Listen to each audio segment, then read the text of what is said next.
Hey guys, welcome to Wrestling Daze and welcome to this initial reaction review for this week's episode of Raw. And it felt like there was a fair bit that went down on Raw. Definitely not a Raw that I think you could afford to miss because there were some big moments, big segments. I do think one of the biggest segments though, which was the Cody segment, there was a few things that were said in there and it was fine. It was entertaining. But really, it was setting up what we're getting on Friday. It was Paul Heyman coming out, basically saying, I'm going to make sure, I'm going to give you my words, that it is just me and Roman on Friday. But we need a deal, and that deal is you need to come on your own as well. So really, I felt like a lot of that was really to set up Friday. Friday should be fantastic. But the show started off quite hot. We got Jimmy and Jey. So Jey was in the ring. He called out Jimmy. He said, I miss you. He says, and Jimmy responded saying, I never left you. He said, it was your idea to leave the bloodline. You forgot about me. You went to Raw. You became the biggest star, one of the biggest merch sellers. You became a tag champion without me. You forgot about me. Who left who? This was good. I got to admit, though, there was a moment where they were staring each other out, and I really worried that they were going to corpse. I was really worried that they were going to start laughing. We know in the past with the whole Sami and Uso moment that Jey can sometimes struggle to keep a straight face. This really needed him to keep a straight face, and thankfully he did. This was good. I mean, to be honest, it wasn't long. It only took up the first, 8 minutes or so, but it was good. And the biggest moment of your career is because of me, said Jimmy. Jey responded, actually, the biggest moment of my career is when in my dream match against you at WrestleMania, I knocked the yeet out of you. And then it was a case that Solo got involved and Jimmy got involved and they started beating down on Jey. Cody, of course, would come down and make the save. And that really opened up the opening part of the show. It was good. It was decent. It was a different way to open the show because we've started with Drew and Seth and Cody and things along those lines. So it was nice to open with a feud that I think needs a bit of a spotlight. Jimmy and Jey needed a bit of that spotlight. So this was a good place to open up the show. Backstage, Paul Heyman went up to Adam Pearce and said, look, that was not authorized. That was not authorized by the final boss, The Rock, or the tribal chief, Roman Reigns. I didn't know that Jimmy and Solo were going to do that. So they're gone now. You've got my word. They're gone. And in all fairness, they had gone. We didn't see them again. He said, you know, I'm here for official business. He said, everyone will be caught off guard by that business. I've got to say, I don't know what Paul Heyman's business turned out to be, which I think was him confronting Cody later. I don't think it was that big of a deal. When he was saying everyone's going to be caught off guard by my business, you know, my head's going, what, Tamatonga? Like, what are we doing here? Where's this going? So I was getting really excited by what that could lead to. I think in retrospect now, what it led to was a bit flat, really. But even so, fun little moment. Cool Rikishi sign in the background as well as these two were face-to-face. Uso versus Uso. Then we get to our first match. Now, this got a great rating. And if you've been looking at our opinion videos, which drop the next day, we will have an opinions video tomorrow on this episode of Raw. That's where you can share your thoughts, your theories, your opinions. You just have to go to my Twitter page, my X page. You'll see a feedback required post. Just leave your comment there and you can be included in that video. So we will have a look tomorrow to see all the list of matches and how they rank for the year so far. All the shows, how they rank for the show so far, for the year so far, sorry. This came out great. 65%. And I've got to say, I thought the ending was very good. But if you watch the live stream, you'll know that for me, there was big parts of this match that were clunky. You could tell that they just weren't quite on the same page. They weren't flowing into the next move that well. There were some big spots that they were going for, which some were coming off, some the timing looked a little off. There was one moment in particular that looked really botchy. And you could sort of see that a moment like that was coming. Eventually, they did sort of get it together, and we got a few nice moments. I just found that this was a bit too spot heavy for me.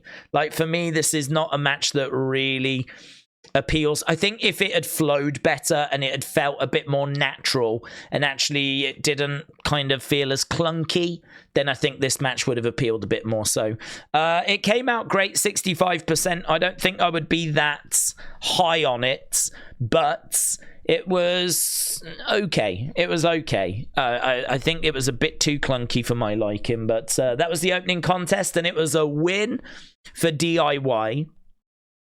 Then we went to our next match, and this one was quite interesting. This was Kayden and Katana taking on Indi and Candice Lerae. We know that Candice Lerae last week spoke to Maxine and basically said to Maxine that, you know, I'm glad your brother's not here to see the disgrace that you've become, and obviously went off on her. You know, it's no surprise the fans are booing you and all of this stuff. Well, this week what they did was they had Katana fake a knee injury during the match, and all of a sudden Candice went running over, drop kicked that knee, and like started like really pulling on it and really capitalizing on it and got the victory. Indi was standing there like, what's going on? So we know that we're turning Candice heel. She's already heel. We know that Indi's not comfortable with it. This was another example of Candice capitalizing on a moment. I really liked it. I thought this was really good. This one came out as a good rating. The match was not very long. There wasn't much to score. Came out as good 85%. Backstage as well, we had Andrade talking to the Judgment Day. They informed him that he was going to have a match next week. If he wants to join the Judgment Day, well, they will be watching his match next week. I don't really want Andrade in the Judgment Day. It doesn't fit. I can't picture him in that group. So I don't know quite how this is going, but I don't expect him to join. I did like how they said to JD McDonough that Ricochet had made a fool out of him. I did enjoy that because, yeah, he does keep losing and they shouldn't be happy about it. And so they said Dirty Dom was going to make amends. He was going to put things right. So Dirty Dom taking on Ricochet. We knew that we were going to get that match later in the show. Obviously, big news about the Bray Wyatt documentary. Lots of excitement about that. And they even showed a trailer that I had not seen. So there was a trailer that did the rounds on social media, but there seems to be another trailer which has got like Alexa Bliss in it and Hulk Hogan in it, and seems to be a different edit, a different trailer, which I had not seen. Apparently that is on the YouTube channel. So if you've only seen one trailer, be aware that there are seemingly two. For this Bray Wyatt documentary that's coming out. Look at that shot there. From undesirable to undeniable. We want Cody signs in the crowds. Don't know if WWE made these. It might be that a fan made them and took them along. You do get that, fans making signs, loads of them, and then sharing them out, you know. So when Cody, that's a great shot, isn't it? That's a really great shot. Cody looking out at the crowds with that "We want Cody yellow" signs. So Cody came out and he said like, The Rock is apparently our favorite heel. He said, I don't think you're a heel, Rock. I think you're an a-hole. He says, haven't you had a go at me for getting upset last week? But haven't you been crying behind the scenes? The TKO people, they're yes people. But you know, the truth is you're just a whiny. And he really was swearing and using a bit of profanity here, which I don't have a problem with at all, of course. But yeah, I didn't expect him to use that kind of language. I don't mind him using it. I think he needed to respond with something that had a bit of bite to it, following The Rock's comments on SmackDown. So yeah, he was saying, don't think this locker room needs you more than you need it. And then he said he was going to talk about The Rock's mom, but he just said she was a lovely lady. I didn't really think we needed that bit personally. He said, look, April 6th, the bell is going to ring, and you have not been in the ring for years. And he says, you call yourself the final boss. You should thank Brian Gerwitz for that line. Brian Gerwitz is The Rock's personal writer. So he was kind of saying, like, final boss, really? That's what you're calling yourself? That does sound like a Brian Gerwitz line. I call you Roman's side chick. And that was a line that was repeated later in the show by Seth Rollins. He called him side chick as well. This is when Heyman came out. So Heyman made his way down. And so he said, look, I'm here to offer an apology. He said, for the wise man to come out with the load of security the other week, you know, that was pretty stupid. You know, it was a stupid plan. It didn't work. I'm here to offer an apology. Roman will be face to face with you on SmackDown. There will be no bloodline, right? Except for me, and I'm no physical threat to you, right? I'll be there to hold the belt and whisper that I love you in the ear to the tribal chief, right? But we need to do a deal, like, you need to come alone as well. And Cody said, deal. And that was it. That was the end of the segment. I mean, for me, it was fine. It had some nice moments. It was captivating. I watched it. It didn't blow my mind. It was solid. It's set up Friday. I'm looking forward to Friday. It did a job. It was okay. It was fine. But really, it's all about that face-to-face between Cody and Roman. Backstage, Jey Uso said to Cody, you know the bloodline. You know that you won't be alone. If you need me, I've got you. So that's what Jey said to Cody, and Cody appreciated the offer. Right, that then took us to our next match. This was the Ricochet Dominik match. I can tell you that this came out. Ricochet got the win here as well, so not a good look for Dominik. But Ricochet got the win in a match that was good, 94%. So 94% good. Again, we can see how that ranks with all the other matches that have taken place on Raw, SmackDown, NXT, Premium Live events. We got the whole list. Every match has been ranked and rated, and we'll have that in tomorrow's opinions video. I could start doing it in these videos, but honestly, I just want to get these videos up as soon as possible so that you guys have got all these thoughts and theories and questions and, you know, everything that we can get out there as soon as possible. So, yeah, that was a victory, a good victory for Ricochet. Backstage, Sami bumped into Chad, and honestly, here I was a bit confused by Sami, because Sami went up to Chad and he said, you know, look, good fight last week. Really just want to say thanks. Chad was down, and of course Chad was down. Of course he was down. He wanted to go to WrestleMania. To him, it means more. So, of course, he was down. And Sami was like, hey, what's going on? What's up? And in my mind, I'm thinking, Sami, leave it. Leave him, Sami. He's a bit down in the dumps, you know? His dreams have just come crumbling down. And now, like, you know, the last thing he wants is to be chatting with you. Like, the person that beat him. The person that took his dreams away. So, you know, come on, let's have a bit of understanding. And Chad was a bit sharp and everything. And in the end, Chad says, look, you can't beat Gunther. You can't beat Gunther. And he walks off, and Sam is stunned. Can't believe what he's just heard. I don't know quite why we're going down that road. I don't know quite why that's the angle that we've taken here. But it is. And it's interesting, I suppose. Got to say that it's definitely adding an extra wrinkle. And then it led to this. This was the contract signing. So the contract signing, Gunther said this is the biggest contract signing in the history of the Intercontinental Championship. Why has the contender come looking like a bum from the crowd? It was a good line, actually.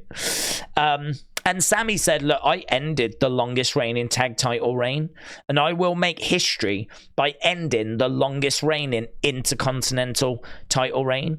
Gunther said, I don't believe you. I don't believe you. The people don't believe you. I don't think even you believe you. Looking in your eyes, I don't think you believe it. And he got up, signed the contract, got up to walk away.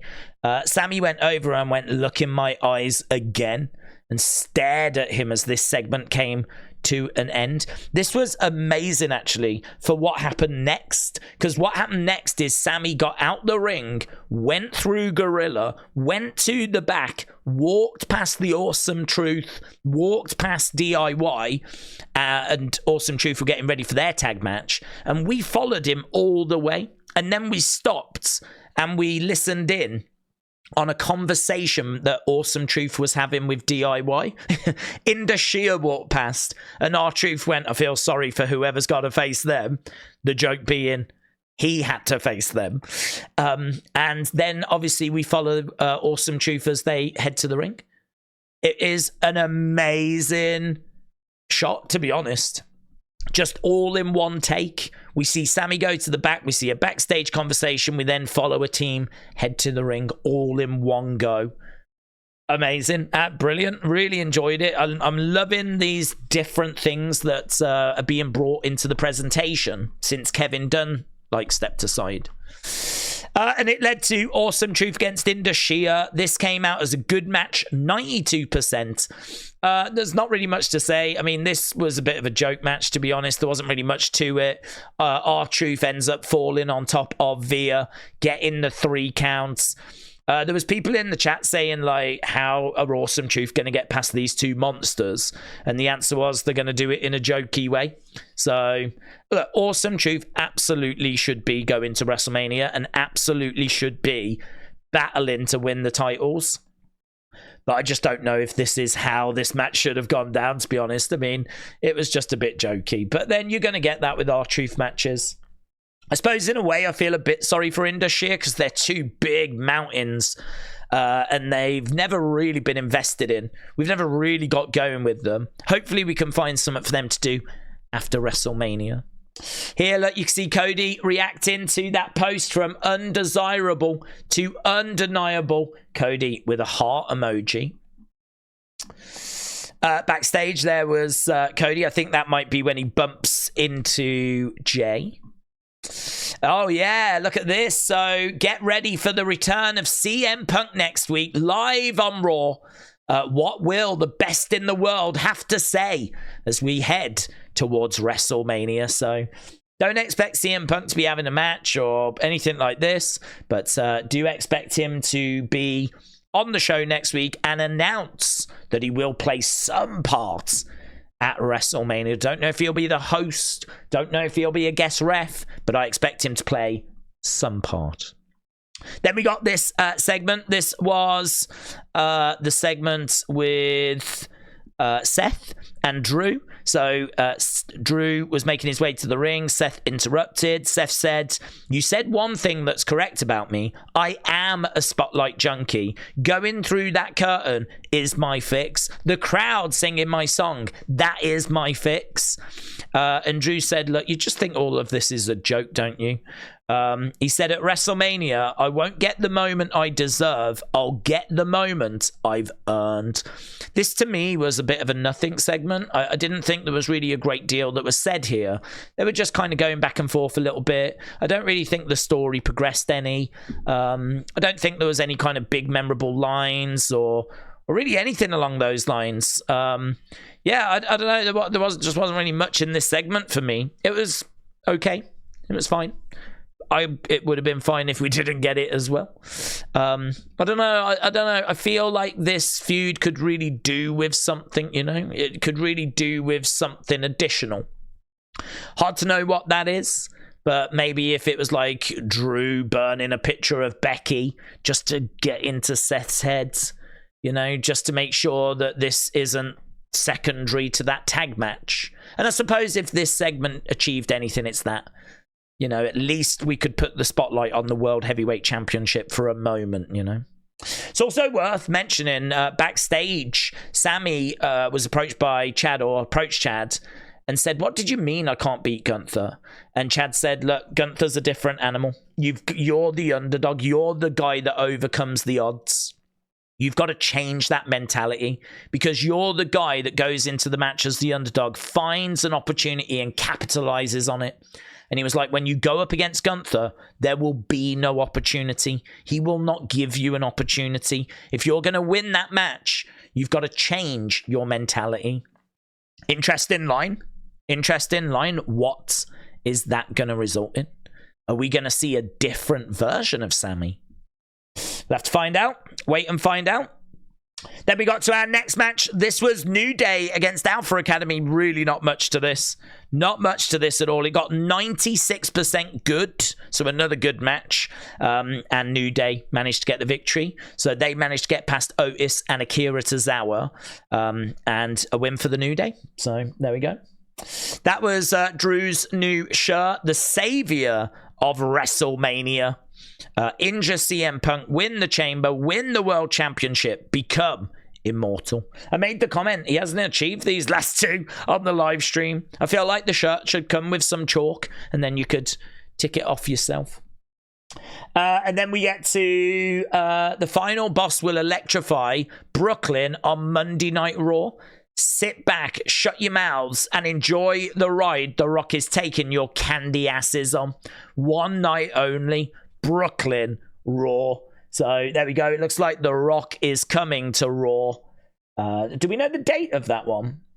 I don't know. Do we know the date of that one? Let's play it, shall we? Can we skip forwards? April 1st. Monday, April 1st. So there we go. Same day as the Bray Wyatt documentary. Right, then we got to our main event, Nia Jax against Becky. I thought this was enjoyable.